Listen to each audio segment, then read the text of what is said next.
फुल sitting मुरामंडी.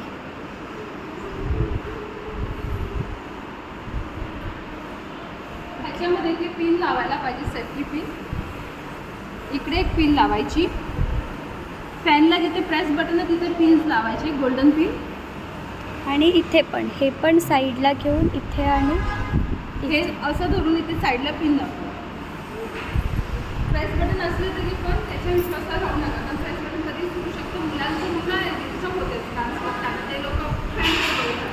म्हणून त्याला बारीकपणे बटनमध्ये safety pin लावली जाते. ब्लाऊजला मार्जिन आहे, 2-2 याच्यावर शिलाई मारलेल्या आहेत. पॅन्टला खाली मार्जिन आहे. पॅन्ट तुम्हाला कळणार नाही. जर ऑल्ट्रेशन असेल तर तुम्हाला मलाच कॉन्टॅक्ट करायला पाहिजे. टेलरला जर तुम्ही सांगितलं तर त्याला नाही कळत ते कसं सोडवायचं आहे. त्याला मार्जिन आहे आणि हा ड्रेस 4 वर्ष वापरायला भेटतो. म्हणजे उंची काय आणि फॅन पण त्याला वर खाली करता येतं.